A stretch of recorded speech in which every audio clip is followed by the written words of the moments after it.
आदित्य कंसल जी। राधे राधे गुरुदेव। राधे राधे महाराज जी। महाराज जी, जब भी मैं तर्क वितर्क करता हूँ तो मुझे सही में गलत और गलत में सही दिखाई देने लगता है। सही और गलत का अंतर सूक्ष्म हो जाता है। अब कहीं ना कहीं बच्चा श्रद्धा तो रखनी पड़ेगी। अगर श्रद्धा नहीं रखोगे तो फिर फाइनल कैसे कर पाओगे? आपकी बुद्धि तर्क वितर्क में लगे तो अपने गुरुजनों पर, संतों पर हम श्रद्धा रखें और अपना तर्क वहाँ रखें, और वो जो बोल दें तो उसको माने हम। बिना श्रद्धा के तो ज्ञान भी प्राप्त नहीं होता। श्रद्धावान लभते ज्ञानम तत्परासहितेन्द्रिया ज्ञानम लब्ध्वा परम शांति मचरेणाधिगच्छति। तो श्रद्धा हमारे परमार्थ की भूमिका है, नींव है। अगर श्रद्धा नहीं रखोगे, केवल तर्क वितर्क, तो फिर तो बात बिगड़ी जाएगी बच्चा। श्रद्धा, प्रथम हृदय श्रद्धा जो करे। हम संतों के वाक्यों पर श्रद्धा करते।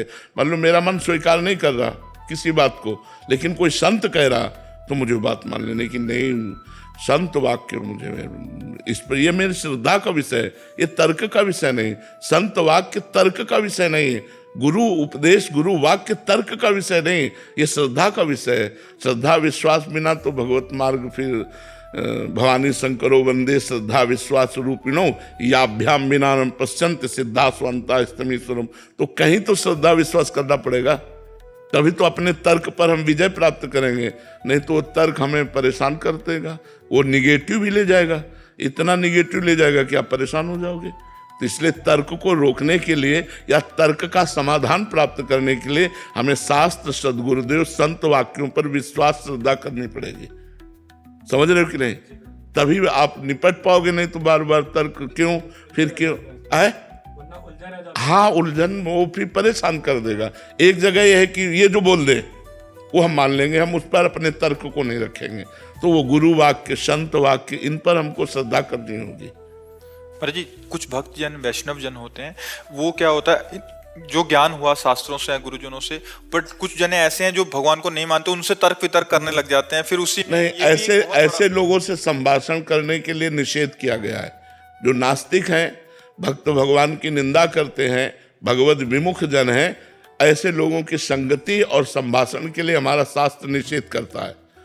एक संसार दुष्ट की संगति ताहू में तुम पुष्ट कराओ, वैसे ही दुष्टता का प्रभाव बढ़ रहा है। तुम ऐसे दुष्टों के संग से अपनी दुष्टता पुष्ट करोगे तो कैसे भगवत मार्ग में चलेगा?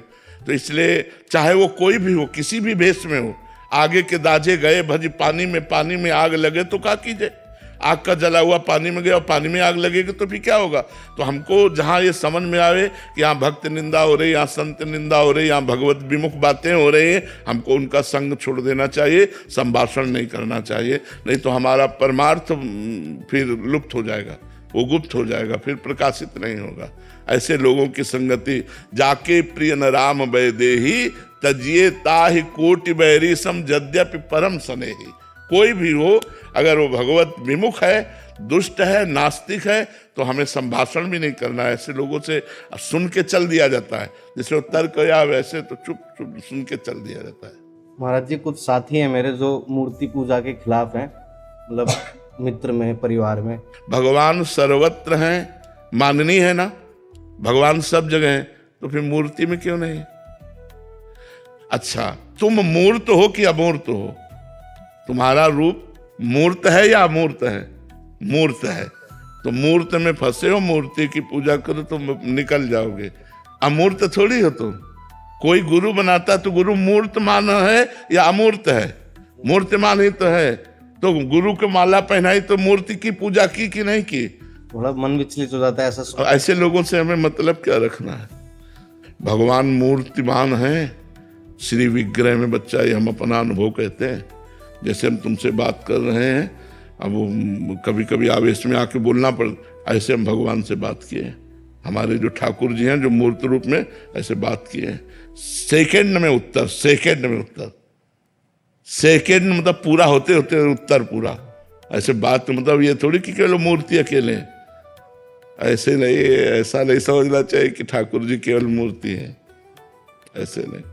हमारे राधा पीजू महाराज हैं, हमारे पर्सनल ठाकुर, अपने अपने पर्सनल ठाकुर होते ना। हाँ, कभी कभी उनसे हम ऐसे जैसे मित्र से बात करते हैं, ऐसे बात करते हैं। वैसे उत्तर मूर्त नहीं है, वो साक्षात है, साक्षात बात करते हैं। पर अब इतनी क्षमता हो तभी तो बात बोलेगी। अब तुम पत्थर का मानोगे, धातु का मानोगे तो वैसे बैठे रहेंगे, अगर साक्षात वालोगे तो आपके साथ खेलेंगे। तो हमारी भावना देखो स्वामी जी महाराज से बिहारी जी बात करते थे, आपसे कहाँ से बात कर लेंगे? आप देखो, आपको मूर्ति दिखाई देंगे, और स्वामी जी से बात करते थे, हरिवंश महाप्रभु से राधा वल्लभ जी बात करते थे, गोपाल भट्ट से राधा रमण जी बात करते थे। तो हमारी भावना किस तरह से है?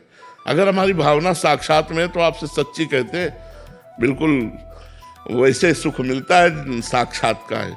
जब चरण उनके चापो, उनको दुलार करो, दुलार करके शयन कराओ तो पूरा, फिर झांक के देखो शयन कर, हाँ सो गए सो जाओ, वैसे ही भावना की जाती है, वैसे सब। अब मूर्ति मान कर चिरौरी रख दोगे तो फिर तो मूर्ति दिखाई, वो क्या जाने, वो प्यार क्या जाने करना। तभी तो वृंदावन की धूल में धूसरित तन करें तब कुछ उनको ज्ञान हो। सब क्या है? भगवान शंकर से बनकर बढ़कर कोई ज्ञानी नहीं जो वृंदावन की रज की याचना करते हैं। जो रज शिव सनकादि की याचत सो रज शीस चढ़ाऊं किशोरी तेरे चरण की। ये राधा वल्लभ जी ये स्वयं प्रकट है, किसी कलाकार के द्वारा निर्मित नहीं बच्चा, ये स्वयं प्रभु है। लेकिन हमारी दृष्टि कितने सेकंड टिकती है, ऐसे गई ऐसे, उनकी तरफ तो नाक नहीं मिले। और रसिकों को देखो, सीधे आंख में आके एक टक मिलाकर फिर उनसे जो बात होती है, जो अंदर स्फूर्णा, घंटों रोते हैं। पर आप मानते नहीं ना, आप तो मूर्ति मानते हैं। तो मूर्ति बने खड़े, जाकी रही भावना जैसी, प्रभु मूर्ति देखी तिन तैसी। तो भावना का सारा खेल है।